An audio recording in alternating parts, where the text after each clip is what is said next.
자, 그리고 요거는 선생님이 못 찍었어요. 워낙 많아가지고 양이. 자, 이건 이제 모의고사 문학 전체야. 그래서 여기에는 또 새로 여러분들 풀어볼 수 있게 이것도 좀 해놨습니다. 자,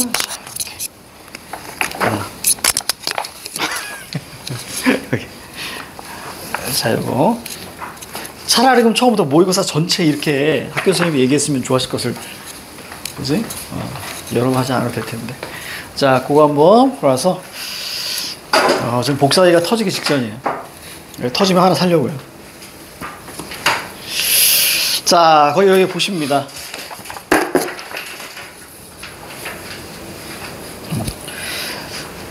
자, 거기 보면 선생님이 이제 좀 중요한 것들을 좀 체크해놨는데 중요한 건 내용 파악이 우선인 것 같아요. 그리고 문제까지도 선생님이 다 실었으니까 저는 내용 파악이 우선이니까 자, 요거 중심으로 좀 하도록 하겠습니다. 좀 바람 한 번에 가지. 약간 올릴게. 약간 올리겠습니다. 지금 날씨가 아직 덥진 않잖아. 그치? 이제 좀 덥진 않죠. 안 가지? 좋아. 자, 근데 온도는 좀 내릴게요. 조금 더운 친구 있으십니까? 잠깐만요. 얘 다시 내려오네. 다시 벌려. 자, 입 다물이. 됐습니다. 됐어요. 자, 볼게. 가자. 자, 우선 내용 파악이 먼저야. 자, 어머니 말을 빌리자면 오빠는 자, 오빠 동그라미 쳤습니다. 자, 이제 뭐 체크는 웬만한 건 다 해서 자, 머리는 좋은데 자, 운이 없었다. 엄마는 이렇게 생각했어요. 근데 이 평가가 나중에 바뀝니다. 어머니의 평가가 바뀐다라는 게 좀 포인트예요. 자, 오빠는 머리는 좋은데 과거 운이 없어. 중학 입시에서 떨어지고 고등학교 입시에서도 떨어졌습니다. 그럴 수밖에 없는 것이 자, 이거는 이제 객관적 평가입니다. 나의 객관적 평가예요. 학급에서 중간 정도의 성적을 유지하고 있는 오빠가 겨냥하는 목표는 수재들만 모인다는 인류 학교들이었습니다. 여기 부천에서는 어떤 학교가 제일 유명했었냐면 여기 부천에서는 부천고. 부천고는 최강이었습니다. 대한민국에서 뽑아주는. 그러니까 요 시대, 그러니까 선생님 시대도 마찬가지. 우리 때 고등학교 시험 보고 들어갔거든요. 시험 보고 들어갔기 때문에 부천고는 최강이었습니다. 부천고. 그래서 그때 당시 내 기억이 맞다면 부천고는 거의 서울대만 30명 보내고 연고대 합치면 150명씩 보냈어요. 그러니까 전국에서 모이는 학교 부천고가 굉장히 좀 유명했던 학교고, 그 다음에 우리 때 서인천고. 서인천고는 인천에서 유일한 남녀공학이었어요. 그래서 우리 연합고사 봤는데 연합고사가 이제 고등학교 입시 그거거든요. 입시여서 200점 만점에 체력장 20점 빼면 거의 지필고사는 거의 180점 만점이었어요. 거기에서 적어도 170점 이상 되는 친구들이 갔던 게 서인천고등학교. 그때 엄청났습니다. 엄청났습니다. 그래서 그 두 학교가 최고였죠.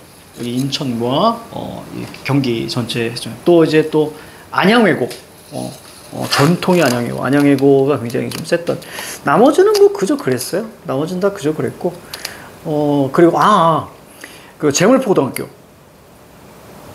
재물포고등학교 완전 명문이었습니다. 재물포고등학교 같은 경우도 거기는 서울대를 거의 뭐 10명씩 계속 보냈던. 그 라이벌이 인천 대건고등학교였어요. 선생님 모교입니다. 이제 우리 선생님들 그랬어요. 우리 때가 망쳤다고. 우리 때가 기적의 세대였습니다. 와, 뭐예요? 그 명성을 하루아침에 망가뜨린 게 이제 우리 세대. 우리 세대. 우리 학년. 그래서 2, 3학년은 굉장히 잘해줬어요, 학교에서. 1학년은 맨날 뭐 잡돌이 하든 막 패고 그랬어요. 그리고 지금은 완전히 좀, 세일고인가? 지금 세일고 최고라면서요? 부평고는 명문은 맞는데 그냥 역사가 오래돼서 명문이고요. 근데 부평고 뭐 대단하지 않았고, 부평고는 오히려 축구로 유명한 것도 뭐 얼마 안 돼요. 2000년대 초반 때나 뭐 축구로 유명했지 뭐. 거기 출신 뭐 이천수 최태우 이런 친구들 나와서 그렇고. 세일고가 지금 최고라면서.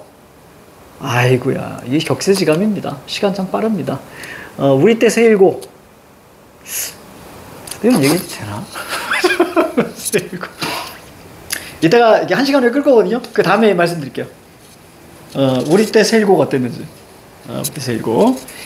자, 그뭐 중요하지 않죠.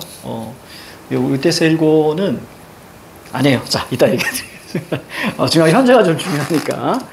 자, 갑니다. 볼게요. 자, 그래서 인류학교들이었습니다. 자, 대학의 경우는 좀 달랐어요. 대학의 경우는 좀 달랐고, 자, 큰 배의 선장이 되어서 먼 바다로 나가겠다는 것이 오빠의 꿈이었습니다. 그러니까 해적왕이 되겠다는 얘기예요. 그래서 자기는 그랜드 라인에 가서 해적왕이 되겠다. 자, 그런데 정말로 저기 뒤에 보면 오징어 배 거기서 일하죠. 그러니까 진짜 어떻게 보면 넓은 바다에 나가서 일하죠. 좀 다른 의미의 그런 이제 정말로 선장까지는 안 돼도 먼 바다로 나갔죠. 자, 그러나 여기서도 중요합니다. 해양대학의 여러분들 해양대학 갑자기 왜 이런 얘기만 해? 해양대학이 지금은 어느 정도 한 중하 정도만 돼도 갈 수 있는 대학이에요. 그래서 예전에는 해군사관학교하고 해양대학하고 거의 비슷했다라고 선생님은 그렇게 받았거든요. 그래서 해양대학 가려면 진짜 거의 전교권 안에 들어야만이 갈 수 있었던 대학이 한때 해양대학이었어요. 거기서 배가 이렇게 들어오잖아요. 배가 들어오면 배를 정확한 위치에 딱 놓게 만드는 거, 그걸 뭐라고 하던데, 해양대학만 있는 학과였거든요. 그래서 거기 나오면 연봉이 3억이었어요. 대한민국 최고의, 그거였습니다. 그래서, 대단했던 해양대학은 정말로 대한민국 최고의 학교였어요. 그래서 해군사관학교 갈까, 해양대학 갈까를 되게 고민 많이 했다. 자, 아주 명문 대학이었습니다. 해양대학에 응시한 오빠는 2회 거푸 신체검사에서 걸려서, 여기서 신체검사는 몸무게 미달입니다. 자, 오히려 필기고사도 치르지 못하고 낙방했습니다. 어머니는 2차 대학에 비교적 약한 과를 택해서 응시하기를 이야기했으나 오빠는 막무가내로 삼수에 들어갔습니다. 근데 공부 안 해요. 별반 공부를 한 것 같지도 않았다. 자, 밤늦게 술 냄새를 풍기며 들어오는 일이 잦았고요. 당구가 300이니 400이니 하는 걸 보면 학원보다 당구장에서 보내는 시간이 더 많은 것 같기도 했습니다. 결국 무슨 얘기예요? 자, 공부 안 했다는 얘기입니다. 자, 28번에 1번 보세요. 바로바로 살펴볼게요. 자, 서술자가 경험한 사실과 그 다음에 인물, 바로 이제 오빠에 대해 판단한 근거를 제시하고 있다. 다시 한번 볼게요. 돌아오세요. 자, 사실이 뭐죠? 거기 술 냄새를 풍기면서 들어오는 일이 잦았다 이렇게 얘기했고요. 자, 그리고 담배가 300이니 400이니 더 많은 것 같기도 했다. 자, 이렇게 나와 있죠. 그래서 사실과 이거에 대한 판단, 공부 열심히 하는 것 같지 않았다. 그쵸? 이렇게. 자, 우선 되게 됐습니다. 아직 훤한 대낮에 이미 한 장 걸친 벌건 얼굴로 자, 서술자죠. 작품 안의 서술자. 자, 그리고 작품 안의 인물을 서술자로 하여 이렇게까지 나올 수 있죠. 근무하는 출판사 부근에서 빙빙 돌다가 돈을 몇 푼 받아주고 패거리들이 기다리고 있는 술집으로 들어가는 일도 자주 있었다. 주판을 놓다가 수고먼들과 입금액 때문에 가벼운 실랑이를 벌이다가 문득 고개를 들 때 설핏 창가를 스치는 오빠의 얼굴을 발견하는 것은 드문 일이 아니었다. 자주 찾아왔다. 자, 그 결과, 세해째, 뭐죠? 삼수. 그죠? 삼수해째는 누군가 일러준 묘책대로 팬티 속에 저울추를 숨겼어요. 그러니까 몸무게 통과했어요. 신체 검사는 통과했으나, 결국 필기에서 떨어졌습니다. 이건 결국 뭐야? 그냥 실력에서 떨어진 거예요. 공부가 진짜 안 한 겁니다.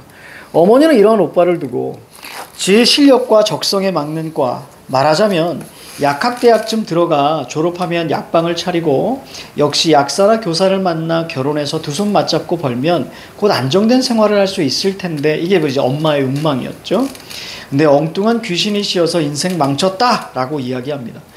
예전에 입시에 떨어졌을 때는 머리는 좋은데 운이 없었다 라고 했고요. 지금은 실력에 비해서 높이 지원했다. 그렇죠? 이렇게 얘기하죠. 그리고 어머니는 뭘 원하는 거예요? 안정된 생활을 원하는 거예요. 어머니는. 이러한 어머니에게 오빠는 차마 이야기를 하지 못하고 내게 옆구리를 찌르듯, 요거 가로 묶어. 별표 하나에. 옆구리를 찔렀다, 아니다. 정말 쓸데없이 이런 거 일치 나올 수 있어요. 소설에서 비유는 반드시 체크해 주셔야 돼. 이 비유를 역으로 사실적이니? 이렇게 묻는 경우가 되게 많으니까. 알겠지? 비유는 무조건 체크해 줘야 돼. 자, 그 다음 슬며시 말했습니다. 인생이 다만 그런 것뿐이라면 허전하고 쓸쓸해서 어떻게 살겠니? 즉 인생이 다만 그런 것, 뭐예요? 안정적인 거라면, 됐죠? 그냥 안정적인 삶을 살 거라면 인생 너무 재미없잖아. 지금 이렇게 얘기하고 있는 거야. 사람마다 분수라는 게 있다는 것, 자, 사는 일이 어렵다는 것, 무엇보다 생활의 안정이 우선적으로 이루어야 한다는 어머니의 생각에 나는 동의합니다. 그죠? 동의합니다. 그러나 또한 오빠는 그렇게는 살 수 없을 것 같은 느낌이 있어요. 그렇죠? 오빠는 절대로 안정적으로 살 수 없을 것 같은 느낌이에요. 자, 애매하게 웃어 보이는 수밖에 없었다. 자, 니은 봐요. 다음 페이지 니은. 자, 서술자가 특정 인물의 의견에 자, 동의해가는 과정을 드러내고 있다. 어머니의 의견은 동의해요. 그렇죠? 근데 여기 동의해가는 과정은 없고요. 또 하나, 그 오빠에 대해서는 뭐 그렇게 살지 않을 것 같다 이런 얘기죠. 그렇지? 그래서 동의해가는 과정이 없다는 얘기예요. 자, 그 다음 돌아옵니다. 여기서 특정 인물은 어머니를 얘기해야죠. 그렇죠? 자, 그 느낌이라는 게 자, 정말 책임 있게 말할 수 있는 확신 아니고요. 근거 아니고 다만 20살 나이에 이미 헌 옷가지처럼 남루이 널린 기존의 삶 중 하나를 둘러쓰기 시작한 나 자신의 오빠에 대한 바람, 즉 나는 뭐냐면 기존의 삶 하나를 둘러섰어요. 기존의 삶, 우리가 알고 있는 삶으로 살아가는데, 그렇죠? 그러니까 현실의 순응에 살아가는데 오빠는 그러지 않을 것 같은 거야. 그렇지? 이걸 벗어날 것 같은 거야. 이때 거기 가로 묶으세요. 어디서부터? 헌 옷가지처럼 남루이 널린, 요거 가로 묶어. 헌 옷가지를 입을 정도로 되게 궁핍한 삶을 살고 있다. 맞아, 틀려? 틀려. 알겠죠? 이렇게 얘기한 똑같은 선지가 예전에 고전 소설에 나와서 정답률이 30%밖에 안 됐었어. 그러니까 이 얘기는 무슨 얘기냐면 비유가 있으면 반드시 체크하시란 얘기야. 알겠지? 그 부분은 꼭 읽으면서 체크하셔야 헷갈리지 않아. 자, 그 다음. 자, 막연한 생각이지만 우리네 사는 삶과는 좀 다른 형태, 다른 색깔의 인생을 살아주기 바라는 것에 지나지 않을지도 몰랐다. 오빠 said, 이번 한 번만 돈 좀 주시면 1년 안에 몇 배로 갚아드리겠습니다. 많은 돈 아니에요. 단돈 50만 원만 말씀이에요. 이번에 다시 실패하면 그때는 정말 수도 건축원이든 버스에서 잡상인이 되든 어머니 말씀대로 하겠습니다. 즉 안정적인 삶을 위해서 욕심 부리지 않고 살겠습니다. 자, 이렇게 얘기했어. 그러면서 수전증이 있을 그때 아파트가 한 100만 원 정도라고 생각하시면 돼요. 자, 그럴 리 없지만 덜덜 떨리는 손으로 자, 품에서 4절로 접은 종이 쪽지를 펴보였습니다. 뭐예요? 사업계획서. 이거 이제 욕망이 담겨 있는 거죠. 새벽 4시에 문을 열면 8시면 파장이에요. 하루에 4시간만 일해요. 밤새워 지방으로부터 올라온 야채는 부르는 게 먹이는 게 값이거든요. 두둑한 배포와 빠른 눈치 작전이면 불과 서너 시간 동안 장사로 쇼부를 치고 남들 하루 종일 뼈 빠지게 일하는 몇 배를 번다고 했습니다. 이런 거 세상에 없어요. 명심하셔야 됩니다. 세상에 없습니다. 또 예전에 말씀드렸죠. 어느 누군가가 여러분들한테 와서 이만큼 투자하면 너한테 8%, 9% 이익을 줄게. 다 뻥입니다. 알겠지? 여러분들이 생각하는 기본 이익이 있어요. 그게 몇 프로? 3%. 3%면 이익인 거예요.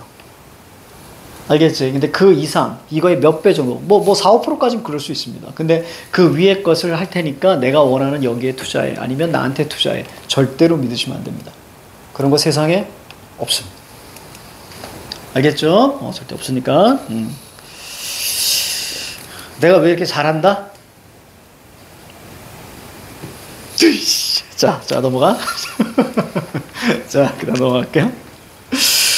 자, 그때 우리가 들어있던 사글세빵 보증금이 자 20만 원이었습니다. 어머니 가난했습니다. 어머니는 돌아앉아 있었고 그러한 어머니의 등에 대고 오빠는 흡사 장터의 야바이꾼처럼 유창한 달변으로 그러나 꼭 설득시켜야 한다는 초조감, 안간힘, 쉴 새 없이 눈을 굴리며 사업의 밝은 전망에 대해 늘어놓았다. 자, 그동안에도 얇은 눈꺼풀은 마파람에 떠는 문풍지처럼 쉬지 않고 파르락파르락 경련을 일으키고 있었다. 자, 거기 우리가 볼게요. 자, 디귿 보세요. 쉴 새 없이 눈을 굴리며와 눈꺼풀은 맞바람에 떠는 문풍지처럼을 보면 자 서술자가 인물의 심리를 판단한 근거를 관용적 표현과 비유 그러면 뭐가 먼저 나와야 돼? 관용적 표현이 먼저 나와야 되고 그 다음에 비유가 나중에 나와야 돼요. 이 두 개가 모두 나와야 돼요. 알겠지? 이런 규칙성으로 보십니다. 그럼 다시 한번 볼까요? 자 거기 보시면 쉴 새 없이 눈을 굴리며 자 이게 관용적 표현이에요. 알겠죠? 눈을 굴리는 게 관용적 표현이고요. 그 다음에 맞바람에 떠는 문풍지처럼 이게 비유예요. 그래서 우리가 모의고사를 풀 때도 이런 규칙성과 그 다음에 일치성을 잡아주셔야 됩니다. 알겠죠? 두 개가 모두 나왔어야 했어요. 그리고 거기에 파르락 이런 거 있죠? 이런 거 이제 음성 상징어라고 하죠. 파르락. 자, 어머니는 오빠의 말을 차갑게 잘랐습니다. 거절했죠? 입만 가지고 하는 장사는 사기밖에 없어. 행여 어미가 있거니 동생이 있거니 생각하지 말고 지게 벌이라도 혼자서 살아갈 방책을 세우도록 해라. 나는 이제 힘이 없다. 그리고 어머니는 왼손 무명지에 끼고 있던 세 돈 정도의 금반지를 뽑아서 오빠 앞에 밀어놓았습니다.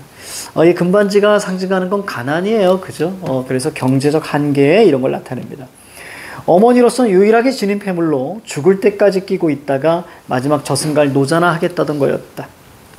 멈칫 그것을 챙겨놓고 저녁을 먹고 가라고 붙드는 나를 뿌리치고 집을 나가는 오빠는 울고 있었다. 그것이 오빠를 본 마지막 거의 2년 전 울릉도에서 오징어잡이 배를 타고 있다는 엽서를 받았을 뿐. 오징어잡이 배를 타고 있다는 엽서. 그러니까 정말로 진짜 먼 바다에 나가요. 선장은 아니지만 이게 그렇게 힘들대야 돼요, 여러분들. 우리나라에서 힘든 거 있잖아. 탑3 안에 드는 게 이거 오징어잡이 배예요. 되게 촘촘하기 때문에 오징어 잡으려면 되게 그물이 촘촘해야 되고 그러다 보니까 그물이 그 촘촘한 만큼 무겁대요. 그리고 새벽같이 일어나서 우리가 안 보이잖아. 불 켜놓고 오징어 잡는 거거든요. 여러분들 바다 이렇게 특히 동해 쪽 나가보시면 아직 해가 뜨지 않았는데 저기 먼 수평선에 불 반짝반짝 하는 거 있잖아요. 다 오징어 잡이 배예요. 그러니까 그게 왜 위험하냐면 이렇게 모두가 위험한데 또 오징어 잡이 배가 크지도 않아요. 크지도 않고 한 서너 사람 있을 수 있는 배다 보니까 지금이 이제 기계로 막 올리는 것도 사실 드물겠죠. 요즘 아직까지도. 그래서 손으로 이렇게 막 당기잖아요. 이렇게 막 당길 때 이때 뭐 여기 다 쓸리고요. 그러다가 자칫 잘 안 보인단 말이야. 밤이니까. 그러다가 걸려서 빠지잖아요. 그럼 100% 죽는 거예요. 우선은 빠지면 우선은 안 보이니까 찾을 수도 없고요. 그리고 새벽이니까 물이 굉장히 차갑잖아요. 그럼 찾느라 좀 시간이 걸리잖아. 그럼 저체온증으로 죽는 거고. 또 하나 그물이 촘촘하다 했잖아요. 거기 걸린대요. 거기 걸리면 답이 없대요. 그래서 그 오징어잡이 배가 그렇게 힘들고 어렵고 그렇다고 합니다. 저는 이제 그렇게 들었어. 자, 도대체 그 왜소하고 허약한 책으로 어부가 되어 살아갈 모습이 종잡히지 않았어요. 갖춰야 할 식도 치르지 않고 그냥저냥 만나 살아간다는 20살이 간 넘은 어린 올케도 8개월이 지나도록 뒤처지지 못할 정도의 영양실조에 걸려있다는 조카도 그들이 얽혀 살아갈 그 생활, 힘든 생활이죠. 짐작이 가지 않았습니다. 하지만 또한 모를 것이 어찌 그들의 생활뿐일까? 우리의 생활도 그러고 많은 사람들의 생활도 그러고. 연말인 탓에 우체국은 장구마다 사람들이 들끓었다. 자, 그래서 밑에 줄 끝에 이어섰다. 손에 1,000원권 지폐 30장의 부피가 느껴졌고 자, 우편물이 밀릴 때니 사흘 후에나 오빠에게 닿을 것이다.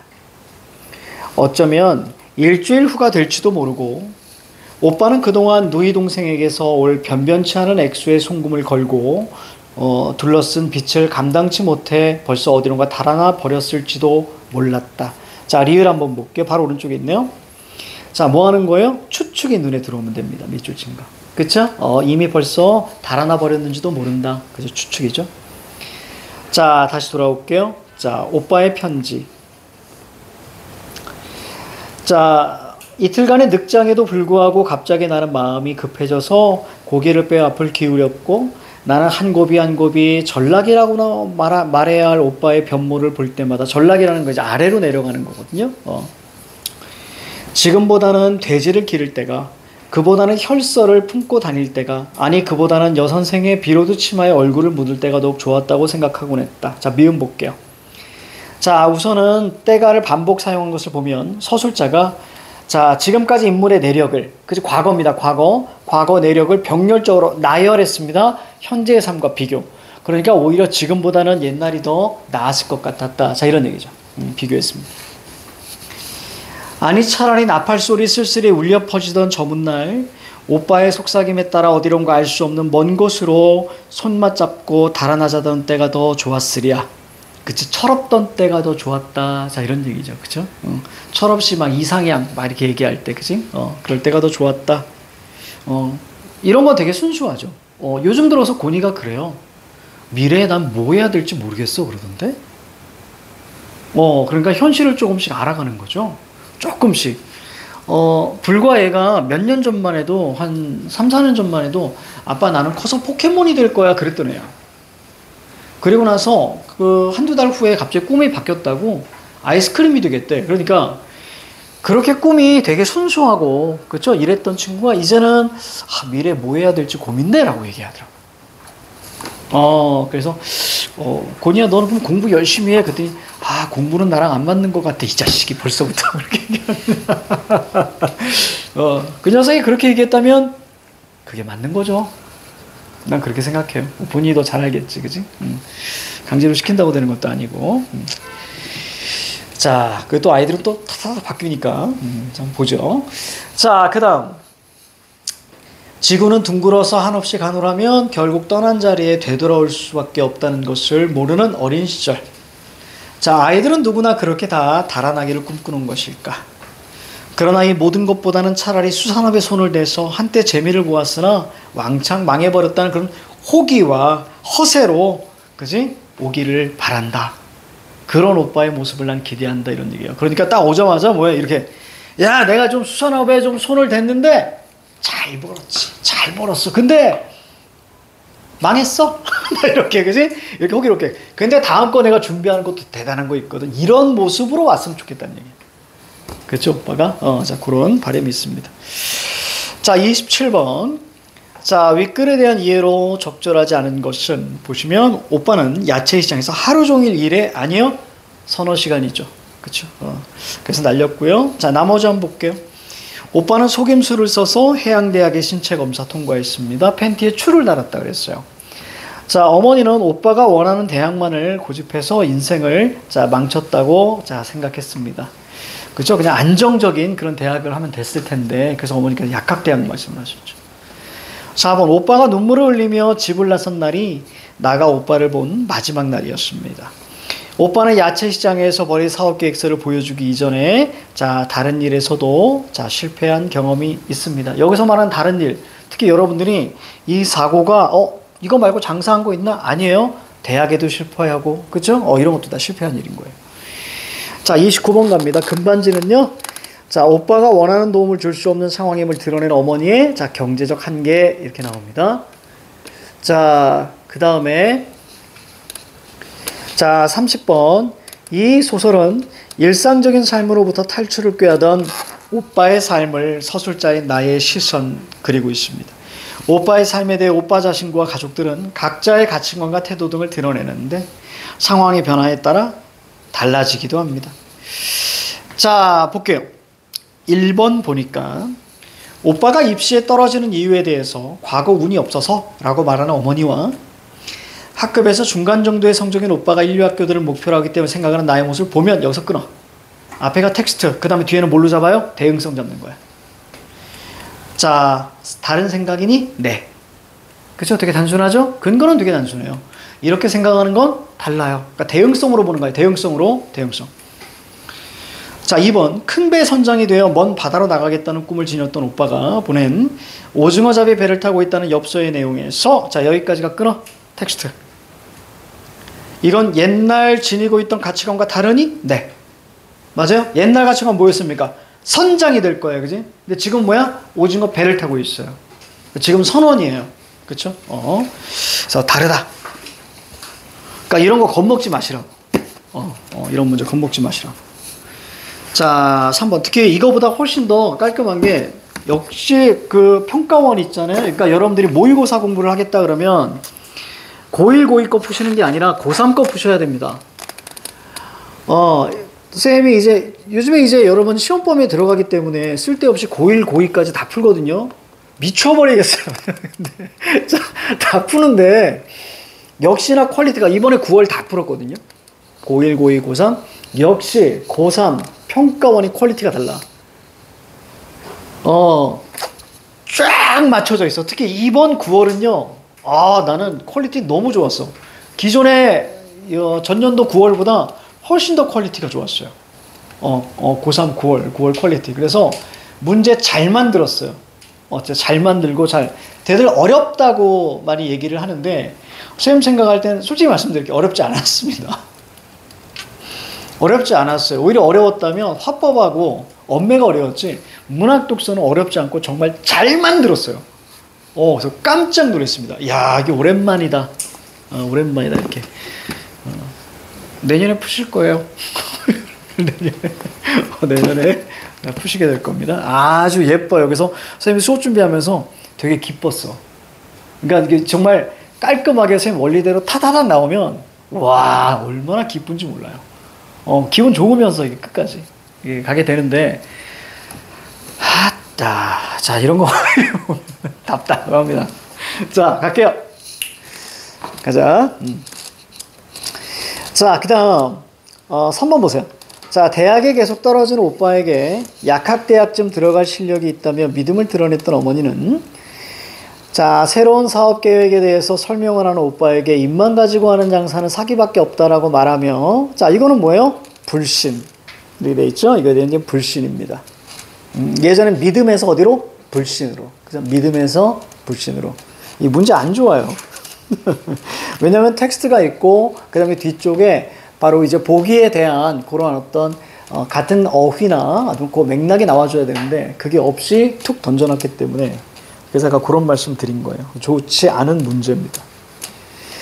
자, 그 다음 4번. 오빠가 안정된 생활을 할 수 있기를 바라는 어머니와 인생이 다만 그런 것뿐 이라면 허전하고 쓸쓸해. 이건 뭐예요? 다르잖아요. 그쵸? 엄마의 가치관과 오빠의 가치관이 다르죠. 서로 다른 가치관. 됐죠? 다른 가치관. 이게 눈에 들어오면 되고. 자, 5번 볼게요. 오빠가 우리네 사는 삶과는 좀 다른 삶을 살기를 기대했던 나는 나의 바람과는 달리 왕창 망해버렸다는 호기와 허언으로 오빠가 나타날 것이라 예상하며 오빠에 대한 기대가 사라졌대요. 앞뒤가 안 맞지? 그치? 그래서 오히려 기대를 하고 있습니다. 그래서 이렇게 왔으면 좋겠다. 그러진 않을 거야. 이런 게 아니에요. 저는 5번입니다. 자, 31번과 자, 33번 있네요. 자, 소설 2개 파트인데요. 요거 소설 여러분들이 보시면 알겠지만 재밌죠? 이거 뭔가 좀 통쾌했죠? 되게 무시받던 사람이 나중에 정말 열심히 노력해서 거의 실력자가 되어서 나타나서 상대방의 이제 콧대를 완전히 꺾어버리는 이제 그런 게 자, 전체 내용입니다. 그래서 복수하고 싶잖아. 그럼 내가 되게 잘 되면 돼요. 진짜로. 복수하고 싶으면 근데 내가 잘 되면 잘 되기만 해서는 안 돼요. 잘 된 다음에 그 잘 된 소식을 살짝 알려줘야 돼. 그러니까 그게 진정한 복수예요. 나만 잘 되면 그게 뭐야? 아니야. 잘 되고 나서 귀에 들어갈 수 있게. 이해가죠? 거기서의 복수의 완성이 끝난다고. 선생님 생각할 때는 그게 아주 중요하다. 자, 갈게요. 우선 내가 잘 돼야 돼. 내가 잘 돼야 돼. 옥소가 노래를 그치고 사람 이름입니다. 잔에 술을 가득 부어나오니 소은성이 자, 소은성 동그라미 쳤습니다. 얘 부정적 인물이에요. 자, 고전 소설에서 갈등의 원인은 늘 부정적 인물에게 있습니다. 알겠죠? 부정적 인물에게 있어요.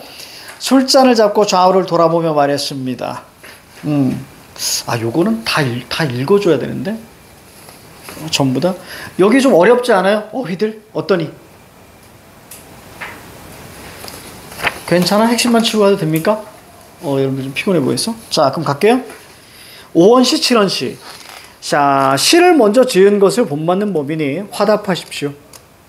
말이 끝나자 형 한림과 새 동생이 차례로 글을 짓습니다. 여기서 특히 형 한림이 중요한데, 형 한림은 그냥 시키는 그대로 지금 하고 있습니다. 뒤쪽에 좀 달라지죠. 자, 기생들이 차례로 노래를 부릅니다. 이때 손기, 주인공입니다. 손기는 가만히 있었고요. 자, 그의 짝, 반선이 있는데 반선은 귀 밑을 다듬고 있었어요. 다시 말하면 이제 외모를 좀 치장하고 있었던 거예요. 자, 그것을 본 소은성이, 자, 화가 난 듯, 아닙니다.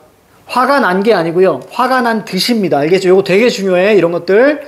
화가 난 듯이 아니라 지금 철저하게 소은성은 뭐 하는 거예요? 손기를 조롱하겠다라는 것이 처음부터 끝까지의 이 사람의 심리야. 처음부터 끝까지 조롱하겠다지 화 절대 안 냅니다. 화낸 거 아니에요. 그래서 화가 난 듯 이거 조심하라. 화난 거 아니야. 얼굴색을 바꾸며 말합니다. 아니 우리들이 아무리 재주가 보잘것없어서 먹을 더럽혔다고 하더라도 아니 손 선생이 어찌 뛰어난 시로 답하지 않으실 수 있습니까? 이때는 앞사람이 시를 쓰면 뒷사람도 답시를 써야 되는 거예요. 그래서 이제 그런 거야. 아니 술 먹는 예절은 군대의 명령보다 엄하고요. 시를 짓는 예절은 법보다 더 엄한 거예요. 근데 시를 안 짓는다고요. 왜 가만히 있으십니까? 위에서 잘못했으면, 즉 손기가 잘못했으면 그 아래 군사들도 바로 누구? 거기 나와 있는 반선. 그 아래 사람도 죄가 없지 않습니다. 죄가 있습니다. 여봐라, 어서 반선을 잡아서 얼굴에 먹칠해라 라고 얘기합니다. 그리고 자, 옛날 진나라 석숭의 금고공에서 잔치하면서 시를 짓지 못하면 술 석자를 먹게 한 예를 따라서, 그렇죠? 그대로 따라서 강물을 마시게 하라 이렇게 얘기합니다. 고사를 인용해서 자신의 의도, 주장을 강화하고 있는 거야. 자, 그 다음 좌우의 기생들이 반선을 잡아서 화관을 벗기고 얼굴에 먹을 칠하자 반선이 부끄러움과 괴로움을 견디지 못하고 말합니다. 첩으로 하여금, 여자죠? 저는 글 짓는 신선을 모시게 하지 않고, 여기서 말하는 글 짓는 신선을 모시게 하지 않고, 이렇게 합니다. 글 잘 쓰는 사람을 모시게 해야죠. 이런 얘기예요. 말 못하는 부처, 누구니? 손기. 됐습니까? 그러니까 여기 말 못하고 있잖아요. 말 안 하고 가만히 있잖아요. 그죠? 그러니까 왜 이 사람을 받들게 하였으니, 이는 제 죄가 아닙니다. 요거 좀 이해가? 요거 좀 이해가니? 얘가 지금 얼굴에 먹이 막 칠했잖아요. 이유는 하나, 손기가 글을 안 찍고 가만히 있거든요. 그래서 얘가 이제 항변하는 거야. 아니 그럼 처음부터 나를 글 잘 짓는 신선을 모시게 했으면 됐지. 왜 저 따위 말 못하는 부처를 모시게 해서 내가 모욕을 당하니? 이런 얘기야. 그럼 이해가요? 그럼 이해가지? 이렇게. 그래서 거기에 그 방금 얘기했던 누구예요? 말 못하는 부처, 이거 바로 손기를 나타내는 겁니다. 손기를 나타내는 거예요. 그러니까 이것들은 다 보조관념입니다. 원관념이 나와 있으니까 이게 다 보조관념이야. 자, 이는 제 죄가 아닙니다. 그랬더니 손성이 웃잖아요. 그러니까 화내는 거 아니에요 지금. 네가 손 선생을 만난 것은 아니 한 번 손잡 썸이 아니라 100년 인연인 것이다. 그래서 100년 인연이니까 뭐야? 남편이잖아. 이렇게 이해하면 되겠죠.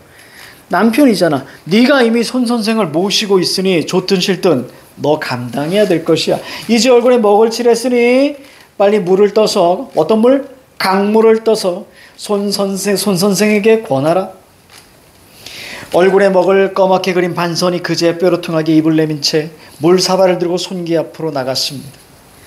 배 위의 모든 기녀와 노복들이 풍채가 좋고 당당하며 말이 빛나고 문장이 출중한 소은성을 칭찬하는데, 자, 손기의 모습을 보고는 웃어댑니다. 처음에는 억지로 버티고 앉아있던 손기가, 자, 시간이 갈수록 점점 얼굴을 배 밑바닥에 박고 일어나지 않았습니다. 소은성이 손기가 하는 행동과 강물을 먹지 않는 것을 보고, 즉 주사가 나서 반선을 꾸짖으며 손기의 뒤통수에 물을 부으라고 명합니다. 이때 수모를 당한 손기는, 자, 비유죠. 100마리 원숭이가 뛰노는 듯, 그렇죠? 뛰노는 듯 가슴이 쿵쾅거렸다. 하지만 한마디도 못하고 다만 자기도 모르게 원통한 눈물이 귀 밑으로 흘렀습니다. 자, 이 광경을 본 소은성이 황급히 물사화를 물리치고 엎드려 조문해 말았다. 자, 이때 요런 것들 나왔어요. 섬세하게. 자, 물을 뿌렸다. 이러면 틀린 거야. 이해가죠? 물 안 뿌렸어. 물 안 뿌렸습니다. 그냥 나아가기만 했습니다. 이렇게. 알겠죠? 물 안 뿌렸어. 왜냐하면 현대소설과 달리 고전소설의 일치 문제는 진짜 섬세하게 나오거든요. 아주 섬세하게. 자, 볼게요. 워낙 재주가 높으신 선생께서 시한번 읊지 않는 것을 이상하게 생각하고 있었습니다. 그런데 이제 좀 울고 있잖아요. 그죠? 그 슬픈 눈물이 얼굴에 가득한 것을 보니 혹시 친한 사람이 죽었거나 혹시 선조의 길입니까? 저희가 그것도 모르고 시와 술로 즐길 것을 청했네요. 미안합니다. 라고 뭐 하는 거예요? 조롱하는 거예요. 이해가죠? 지금 우는 게 혹시 친구가 죽은 거나 아니면 조상님의 기일이 제삿날이신 거죠? 우리가 몰랐네요. 뭐 이런 얘기야 지금. 조롱하는 겁니다. 말을 마치고 크게 웃으니 배 위에 모든 사람들이 포복절도했습니다. 조롱이라고 이해하셔야 돼요. 자, 손기는 뱃놀이를 계기로 출가합니다. 학문과 도술에 통달한 후 돌아옵니다.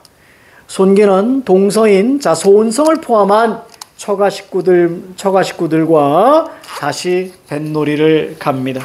자, 소은성은 갑니다. 한편으로는 우습게 여기기도 하고 또 다른 한편은 의심하면서 씩 웃습니다. 그러니까 끝까지 뭐라고 해요? 비하하는 거죠. 이렇게 낮게 보는 거예요, 소은성.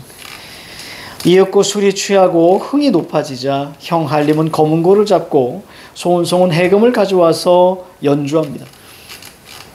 우리 모두가 풍류를 도와서 즉 흥을 위해서 손 선생을 조금이라도 즐겁게 하기 위해서 애를 쓰는데 이런 거 다 반어법이죠. 그렇죠? 이런 거 다 반어적 표현입니다. 다 반어법이에요. 어찌 손 선생은 그대로 계실 뿐 우리들의 즐거움을 돕지 않으시는지요? 그랬더니 이제 한림이 나섭니다. 음률이라는 것은 여기 말하는 연주, 음악 연주 이렇게만 이해하시면 돼.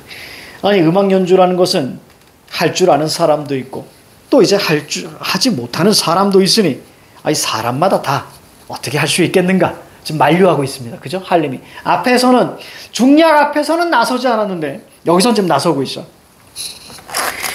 자, 그랬더니 하겠는가 라고 했더니 그래도 손 선생이 주역에 정통하여 뜻밖에도 모든 일을 능숙하게 다 할 수 있게 되었습니다.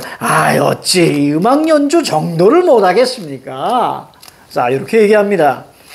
형 한림과 말을 마치고 난 소은성이 즉시 자리에 있던 옥필이 리코더죠. 자, 리코더를 손기에게 주면서 말하였습니다. 옛날 춘추전국 시대 조나라의 인상이라는 사람은 자기 왕을 위하여 목숨을 걸고 진나라 왕에게 장구를 치게 한 일이 있습니다. 나도 그처럼 손 선생에게 피리를 들으니 한번 좀 불어주시기 바랍니다. 자, 그랬더니 손기가 특별히 이번에 사양하지 않습니다.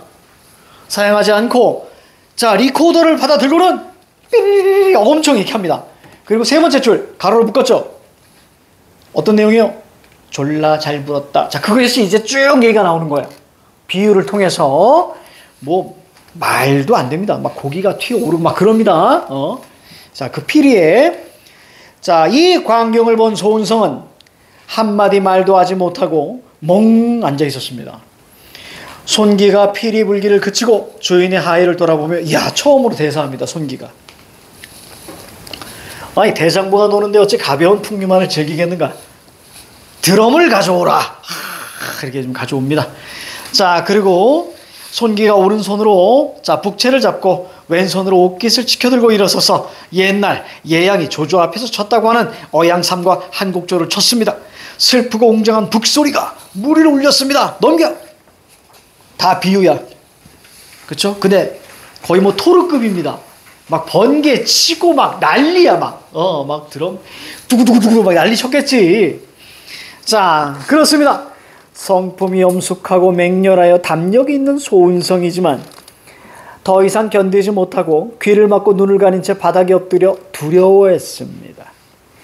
집안의 형씨 집안의 형제들은 더 말할 나위가 없었고 손기가 북채를 던지자 촤야. 이 광경을 보니 한림은 손기의 신기한 조화와 재주에 감탄했습니다. 자, 소은성이 어찌된 일인지 어리둥절하고 있자 손기가 웃으면서 소은성을 놀리는 말을 했습니다. 하하! 아니 누가 이 소상서 소은성이 용맹하다고 했습니까? 북소리 하나에도 벌벌 떠는데 어째 삼군을 어떻게 뭐 다스리는 장수가 되겠는가라고 해서 되받아쳐 줍니다. 그렇죠? 엄청나게 조롱을 하죠. 아주 통쾌합니다. 자, 볼게요. 자, 31번. 윗글의 내용에 대한 이해로 자, 가장 적절한 것은 자, 1번. 손기에게 기녀들을 벌할 것을 강요합니다. 아닙니다. 이런 적 없습니다. 2번. 손기는 소은성의 요구에 침묵하죠. 어떤 사건에 대한 자, 반응을 자, 물었습니다. 3번. 반선은 소윤성의 질책에 자신이 본분을 어긴 것을 자책하지 않습니다. 남 탓을 하죠. 그렇죠? 내 짝에게 뭐예요? 말 못하는 부처님에게 시집 보냈잖아요. 이런 느낌이야. 그렇지? 자, 그다음 제 탓이 아닙니다. 라고 얘기했고요. 새 동생은 손기에게 강물을 먹일 것을 소은성이 제안한 적 없습니다. 소은성이 직접 명령했습니다. 형 한림은 손기 연주에 대응하지 못하는 자, 소은성이 어리석 이런 적 없습니다. 이건 모함입니다. 여기 현 한림에 대한 모함입니다. 자, 32번부터 잠깐 쉬고 갈게요. 여러분들 흔들리는 게 보여. 잠깐 쉴게.